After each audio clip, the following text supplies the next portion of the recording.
Welcome to Real Perspectives TV. I'm your host, Letoya Moore, and guys, we have an absolutely fabulous topic today. I am so excited to bring to you I Don't Do That, relationship ultimatums surrounding weight loss. And today, Mario Brown, my co-host, and I are pleased to welcome Dr. Melody Covington, who is a weight loss specialist. And Dr. Covington is an MD, guys.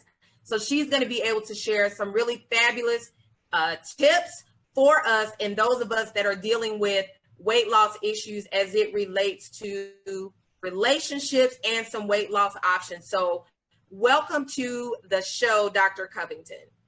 Hi, thanks for having me. I'm happy to be here. Awesome. So before we jump right in, Dr. Covington, tell our viewers who you are and what you do.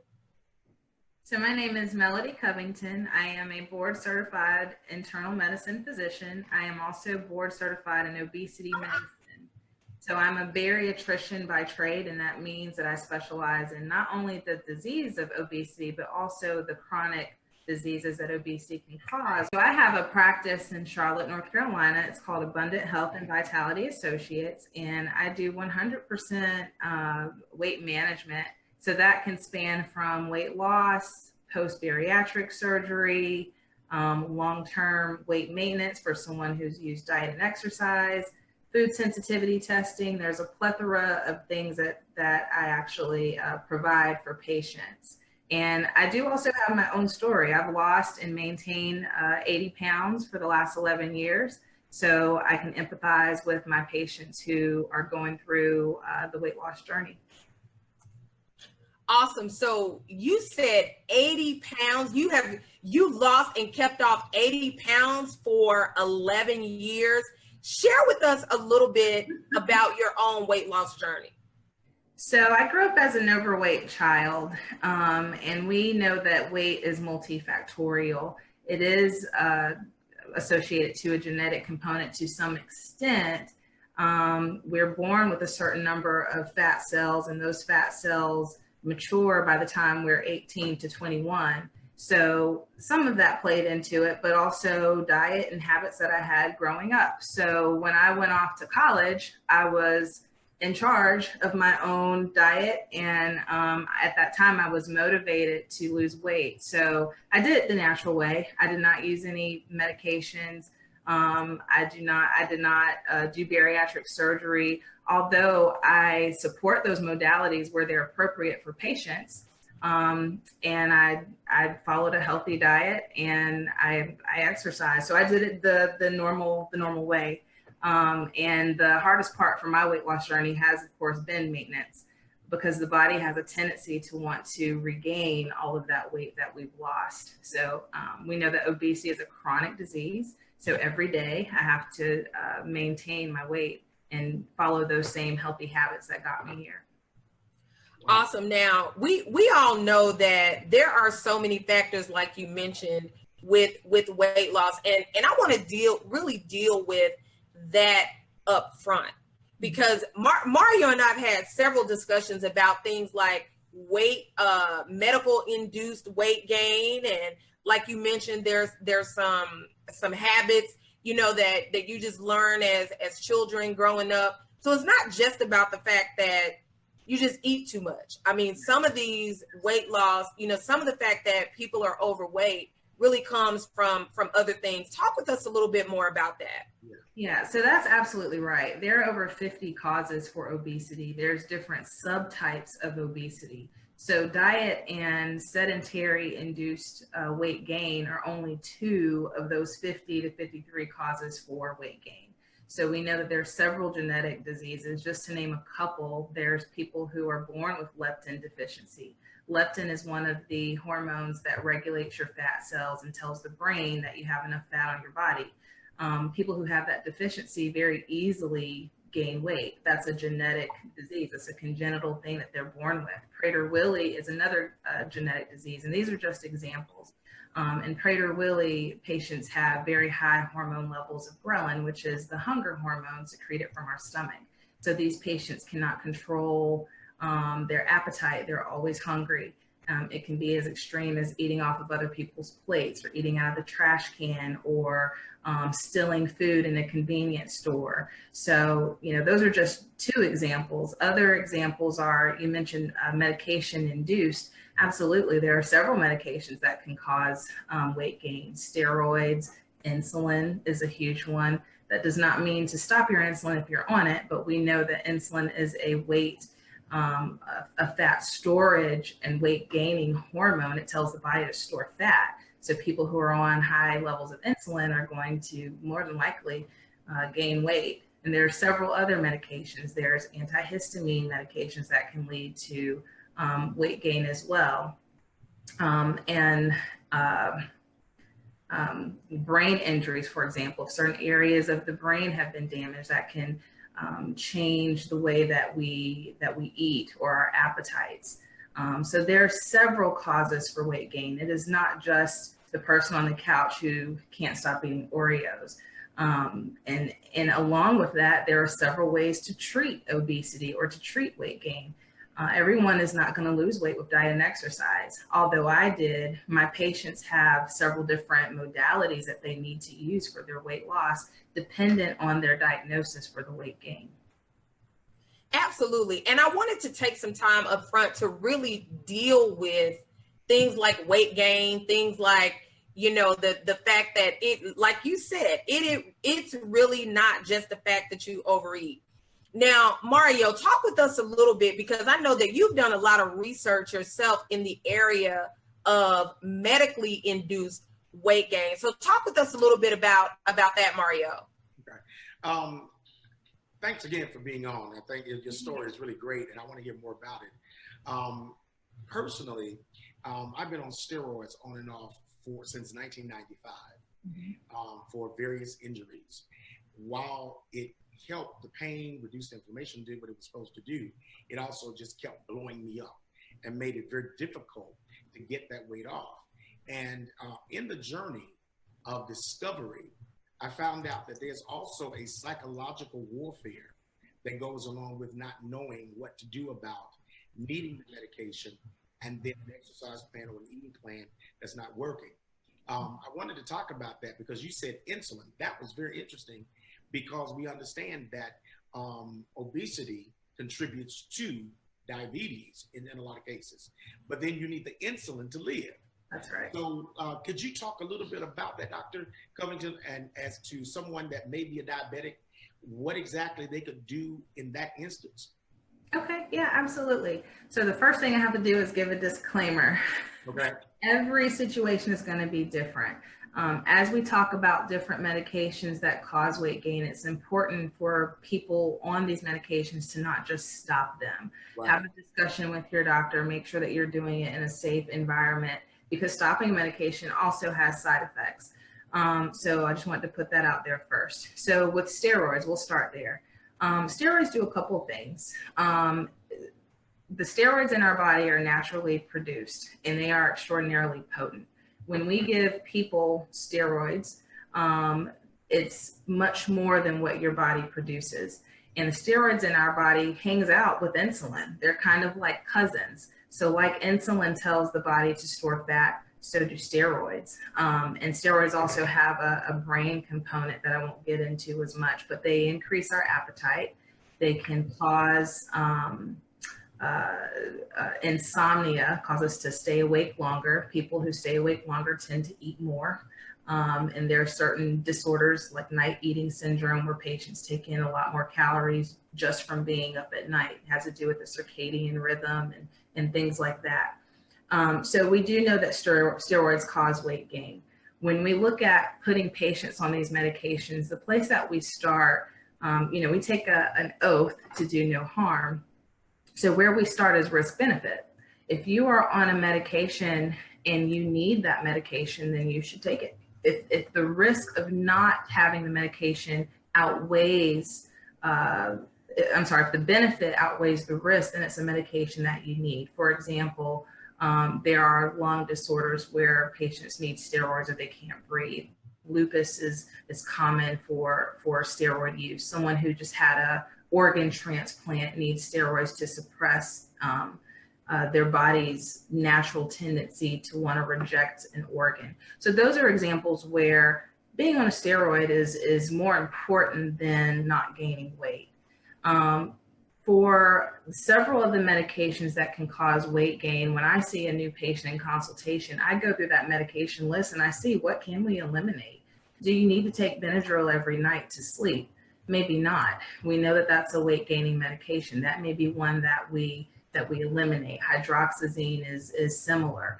When it comes to the insulin and diabetics, the way that glucose or sugar in the body works for diabetics is that it does not work very well.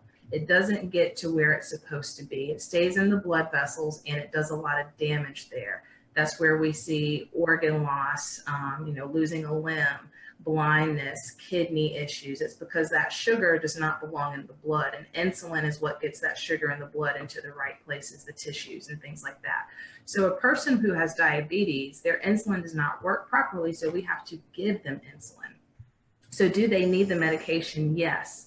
But we know, especially for type 2, the adult type of diabetes, not type 1, they're completely different mechanisms, but for the adult onset diabetes, we know that those patients can do a whole lot better with diet and exercise, because part of why that mechanism for insulin, part of why it doesn't work as well is because they're getting too much sugar or carbohydrate in their diet. So they're wearing out the pancreas where this insulin is secreted, where it comes from.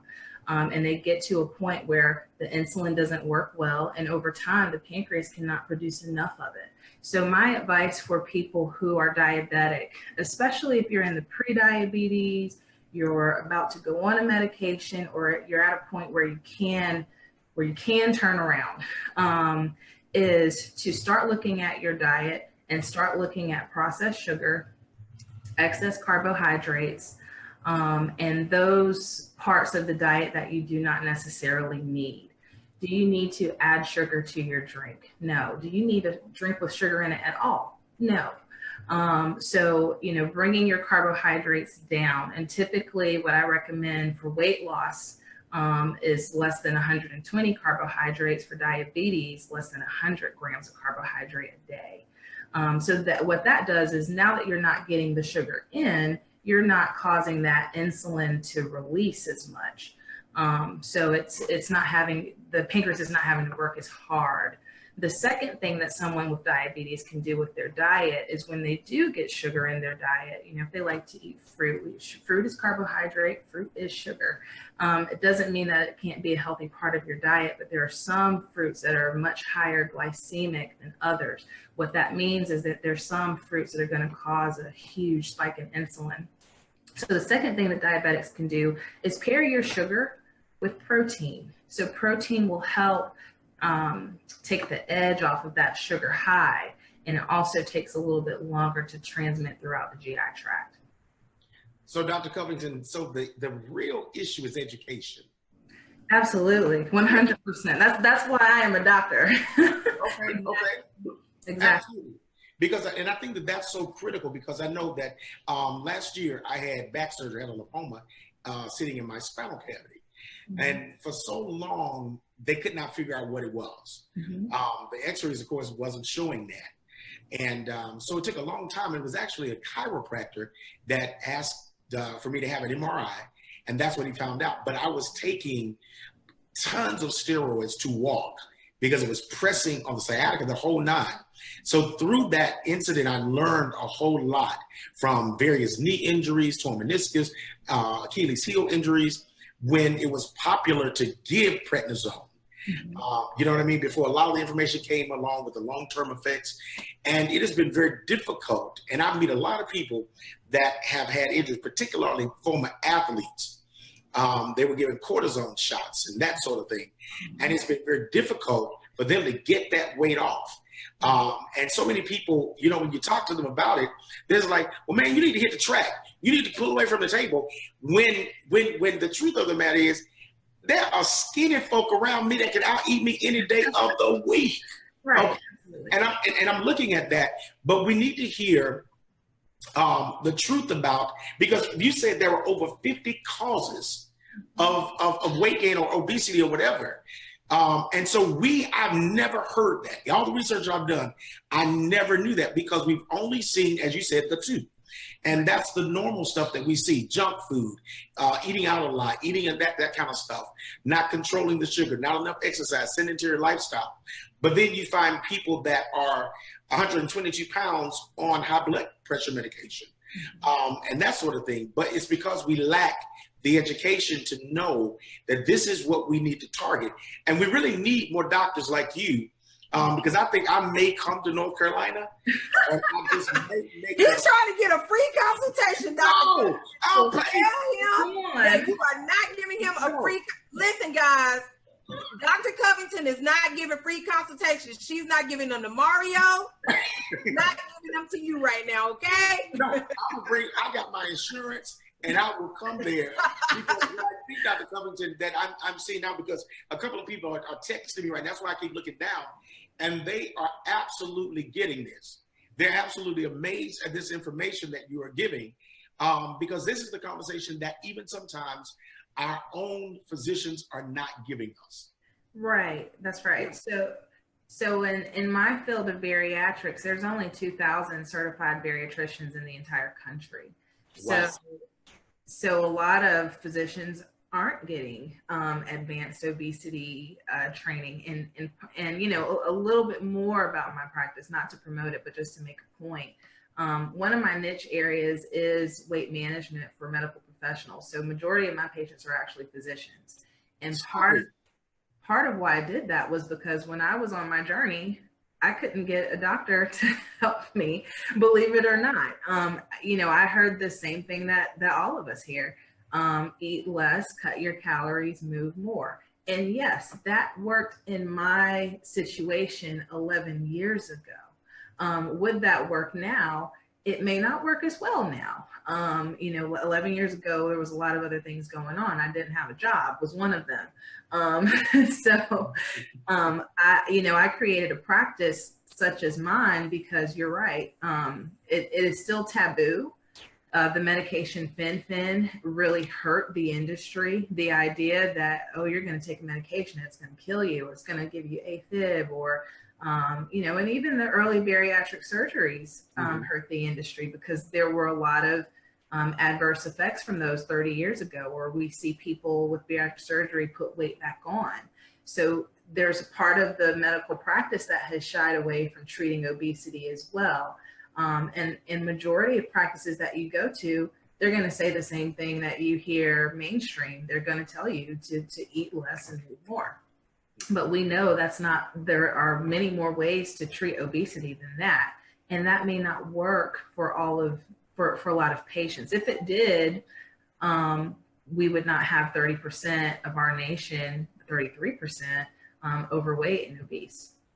Well, let me just add this right quick, though. I want to say this. I want to ask a question, and I'll give a comment real quick too that we have. I want to hear your motivational factor.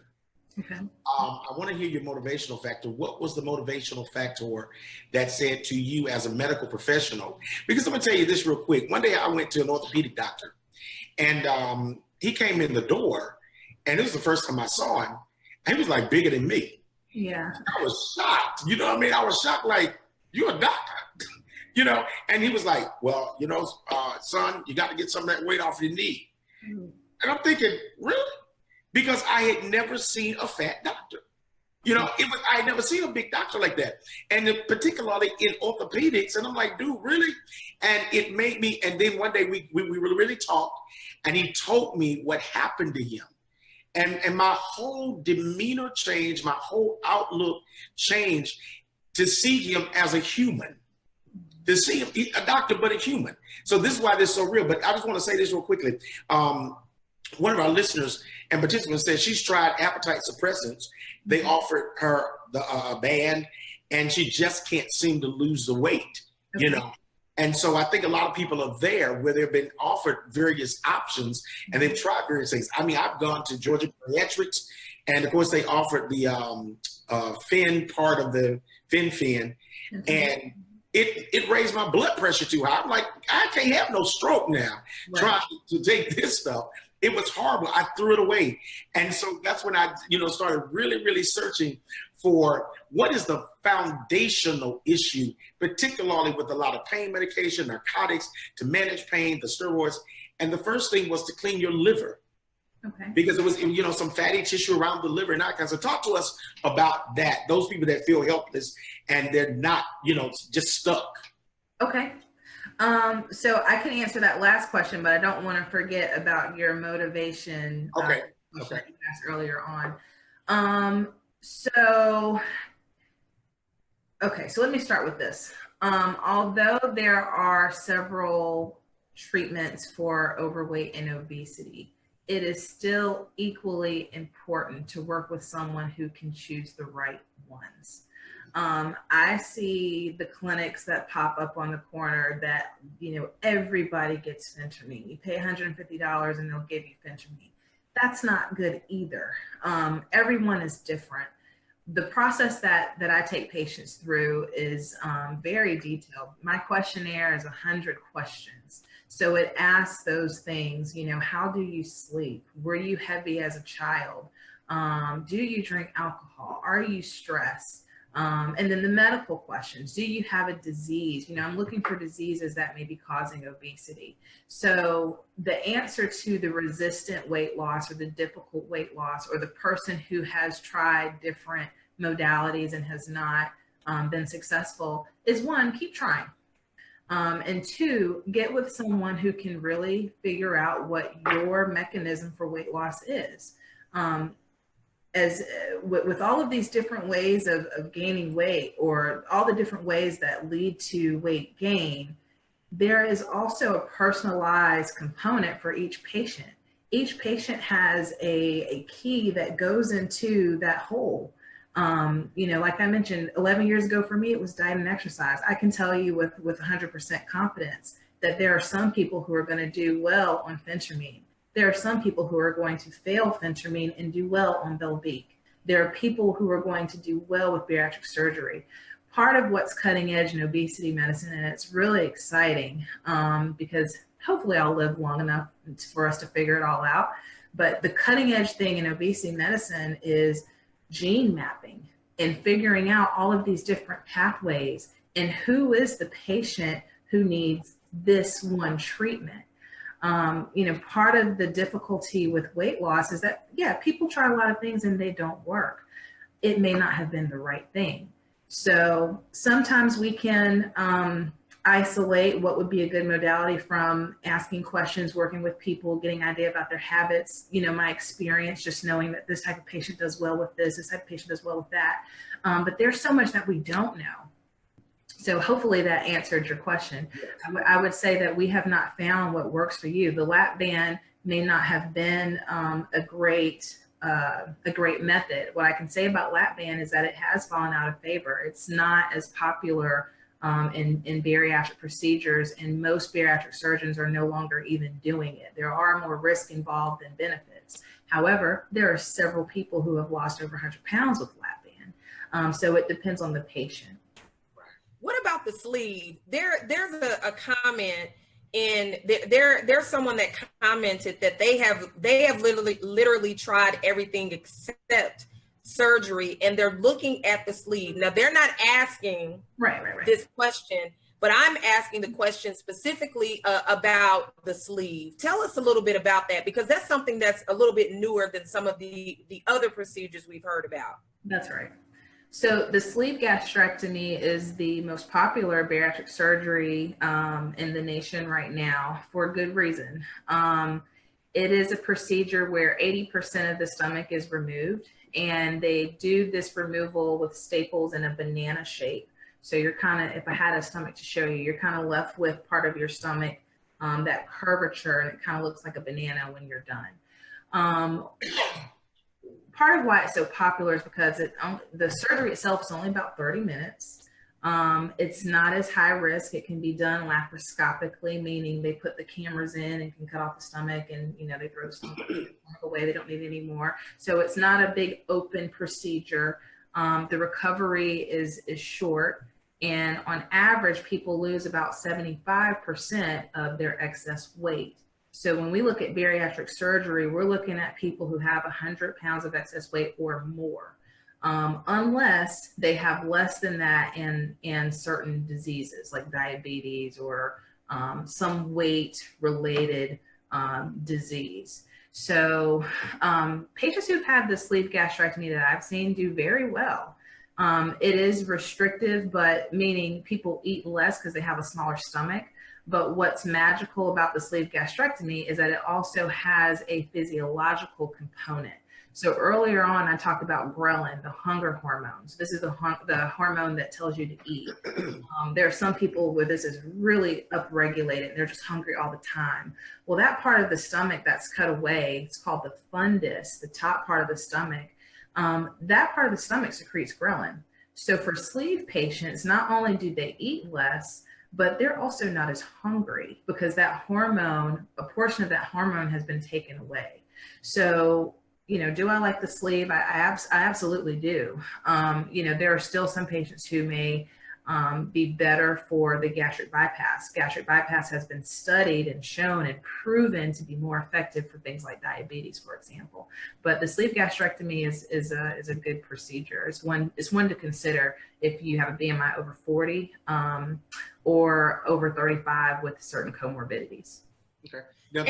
And I know with gastric bypass, there are or really any weight loss surgery, I know that there is a process. And I know that part of the process or fundamental part of the process is really evaluating the patient's mental state and their motivation for moving towards surgical intervention versus, let's say, diet and exercise, which again, thank you so much for letting us all know that that is not the end all be all. Yeah. But I want to have you talk just a little bit about what is that psychological review that most patients would have to go through when they are looking at surgical intervention? Okay, well, that's a great question. So I am not a bariatric surgeon. So the medical part of the surgery, the 6 months before and then after surgery for the rest of your life, that's the part where I kind of, you know, come into play. So that 6 months before, I know a whole lot about that. So there's 3 parts of weight management that are required for patients who are going to do bariatric surgery. This is required by most facilities that perform surgeries, and it's also required by most insurances. So I'm going to talk about behavioral in a second, but the other 2 are the medical part. So seeing someone like me, making sure that you're safe for surgery. You know, if you're on a blood thinner, changing that. If you have sleep apnea, making sure that you're fine-tuned for surgery. You may have a certain amount of weight that you need to lose for surgery. Typically, a BMI over 70 may need to lose additional weight. That's not for every facility, but for some. So the medical part is one. Nutrition is another. So patients will meet with a registered dietitian. This person goes over diet. And also looks at how well this patient is making changes leading up to surgery. And that the registered dietitian actually has the job of clearing this patient as well. You know, a registered dietitian could say, you know, they are still drinking a 12 liter of soda every day. This person's not ready for surgery. And then that third part is behavior. So the behavioral component of bariatric surgery is done by a psychologist or a psychiatrist. It's typically signed off by a psychiatrist, but I think a psychologist can sign off on it as well. So this is looking at motivations, readiness, making sure that the patient does not have any untreated psychiatric illnesses and not suicidal, that they're going to be able to adjust to the psychological changes that are required after surgery. We also look at psychological things such as alcoholism. Rates of alcoholism increase after bariatric surgery. That's a whole nother conversation, but we want to be sure that that's not an issue, that they're not addicted to cigarettes. That can really cause a lot of issues with reflux for this new, smaller, more fragile stomach. So they're also looking at addictive behaviors, eating disorders, things like bulimia, compulsive eating disorders. So typically that's 3 visits. It can change based on the facility, but and maybe more if they've identified some issues that need to be that need to be resolved. But all 3 of those components are required before someone can successfully go into bariatric surgery. And the reason for that is because we know that if those issues are not dealt with, that they will become problems after the process. Yeah. So that's so good. But and now I want to hear about your motivation. Oh. Because I think that's very critical. Well, this will not be as compelling as you may be hoping for, but basically, I think for me, I was entering adulthood, I was entering womanhood, and I was finding my identity and finding myself. And I had an idea of how I wanted to look and how I wanted to feel and who I wanted to be. So my motivation was just really associated to who did I think Melody Covington was, and just being more confident and feeling better in my skin. So that's probably a lot of people's story. What I will say is that if people are heavier and they are happy with that, then that's great. But we have to be honest if we're not happy with that. And, weight can hold some people back from, just personally from their own dreams or from their own things that they aspire to do. So for me, I didn't want that to be a barrier. I didn't want it to be a boundary. I didn't want to be, nervous about going into a medical program. And I just felt better when I lost 80 pounds. 80 pounds is a lot to carry around every day.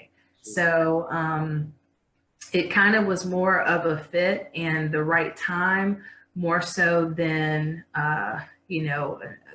a motivation, if that makes sense. It was just time to shed the excess weight for me. I hear you. That's good. I want to go to the comments so that we can get those covered as well. Ebony asked the question, do you have any recommendations for someone with constant sugar, carb cravings, struggling with weight loss? Okay. Well, that is extraordinarily common. So I think majority of people in the US are struggling with carbs. And the reason why is because they have been sneaked into almost every food. So I would say the first thing to do, we talked about knowledge. First thing to do is look at where those carbs are coming from and start tracking how many carbs am I eating. If we eat sugar, we are actually driven to eat more sugar. It doesn't mean that you can't have absolutely any sugar in your diet. It just means that the more sugar you eat, the more you crave it. And some of that is a prehistoric thing that our brain is actually programmed to do. Carbohydrates in our environment are always around. If we were cavemen, they would only be around in a certain season and then they would go away. So when we encounter carbohydrates, if we encounter berries or a banana in nature, the body has a prehistoric drive to eat as much as we can. Well, that drive has not gone away. So when we expose our palate and our brain to sugar, the reward center, we want to eat more. So the first step, I would say, is identify. Things like MyFitnessPal, the Lose It app, those are great tools to use to put in food and look at the carbohydrate content. You would be surprised the things that have sugar in them. Even I didn't know a couple years ago when I first found out the barbecue sauce and ketchup had sugar in them. And all the different forms of sugar, maltose and sucrose and fructose and all these different names. So I would say start tracking the carbohydrates, start going down on the total amount, eliminate it from drinks altogether. If you are a soda drinker, a great alternative is sparkling water. You can get those without even the sweeteners. You can get those in a lot of different flavors. They've made even better ones now, LaCroix, Perrier, San Pellegrino. Find things that you can substitute. Because I believe in medications for people who are obese and who need medications, there are some medications that are specifically targeted to help with carb cravings. Very good. And one more question before we shift. One of the listeners is asking about lupus and autoimmune appetite and appetite suppressants. How do those things factor in, and how should they be dealt with? Now that's complex. So she's asking about having lupus, being on a steroid, and then taking an appetite suppressant or an FDA approved medication. Yeah, I think so. She said that someone who has lupus and an autoimmune deficiency or disease and an appetite suppressant. Okay. Should they be on there? Should they be taking them? Is that safe? I mean, can it be done? Sure. You know, the bariatrician or physician, primary care, whomever you see for that recommendation, they can look at all of the medications and find ones that do not interact. There's 8 FDA approved weight loss medications right now. So there are a lot. There's not just Phentermine. And someone can find a medication that will be safe, have less risk, have less adverse effects. And, you know, I talked about risk benefit. You know, the benefit of being on an appetite suppressant, if you have lupus and you're on a steroid that's driving your eating habits, is not gaining weight. So that's huge. That's another cycle similar to insulin and diabetes. For the autoimmune diseases, as people gain more fat or gain more weight, they have more inflammation, they need more steroids, they're hungrier, and it's just this terrible cycle. So an appetite suppressant is not a bad idea in that case, and it can really help to stop that cycle. So it can be done. It would have to be, you know, that's where I definitely recommend seeing a physician. Have someone who is qualified to look at all of the medications, because the lupus patient, especially depending on how complex they are, may be on several if they have kidney issues or other stuff. But have someone who's qualified to look at the entire medication profile and pick a medication that's going to be safe and effective.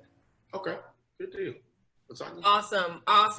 Dr. Covington, we know that you are so busy. We thank you so much for being here with Mario and I on the Real Perspectives TV show. But before we let you go, Yes. what's the one thing that you would like for our listeners to know and our viewers to know about safe weight loss options? That's a loaded question. That's one thing. They have to pay for a real consultation. We don't give it all away here. Well, the difficulty is finding one thing. I will say, do not take things that are not regulated by a liable governing body. So in my field, that would be FDA approval. For some of the nutrition, the nutrition stuff, it may be a different body. You know, don't take things from China. Don't take stuff from Amazon. Don't take other people's medications, even if it's coming from GNC. Be careful with the things that you take, because you can really cause some serious damage and some serious harm. And what we have to understand about things that we expose ourselves to is that it may not have an effect today. You may have an effect a year later from something that you've taken that was not safe. And it can really, you know, wreck your metabolism and change your appetite. So I would say don't, in your weight loss efforts, seek out licensed, qualified medical professionals and people who are licensed and liable for what they tell you. Don't do things that are unsafe. You know, no injections in a dark alley somewhere. So, you know, if I could slip one more in there, I would say losing weight is not starvation. So, you know, the first thing people do, they just stop eating. A lot of my patients lose weight eating more. So, you know, the second thing is do not assume that cutting your calories is going to cause weight loss. A lot of times what happens is people actually lose muscle and they get excited because the scale is lower, but they have lowered their metabolism and made it easier to gain weight. Sometimes that's why we see weight regain. because we do not diet properly and we don't feed our bodies properly. Awesome. So before we let you go, let our viewers and listeners know how they can find out more about you and keep up with all the great work that you're doing in the weight loss industry. So I am on Facebook, Instagram, and Pinterest at Abundant Health Vitality. And the website is www.abundanthealthvitality.com. Awesome. So right after we let you go, Dr. Covington, we're going to invite you to go to this live feed and put that in the comment section, okay, so that our viewers and listeners can go directly to your website. Thank you so much for being a part of Real Perspectives. Mario, did you have anything before we let Dr. Covington go?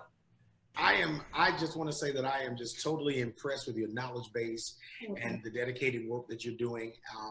I leave this moment more knowledgeable and more determined to follow through on this, because you've opened up a dynamic, I believe, that many people need to hear. And I thank you for the work you're doing. Please keep it up. And we're going to follow you so that we can stay on top of this. Well, awesome. Thank you so much for having me. I really enjoyed it. Yes. Thank you. Thank you. Good night. Good night. So I'm glad that we had a chance to get Dr. Covington. She is very busy. And so it's always good, guys. You know, I'm always grateful when people take time out of their busy schedules to be with us, because that was such great information. And yes, again, I know on Real Perspectives, Mario, you and I like to keep it real, but I told you that we had to let the people know that when somebody tries to tell you, I don't do fat, I don't want to date you because you're fat, or you've gained a lot of weight since we're together, and all of these sorts of things, or pushback from the table. This is why we wanted to bring Dr. Covington on, because we wanted to give you guys the real perspective about that word fat from a medical standpoint. But Mario, now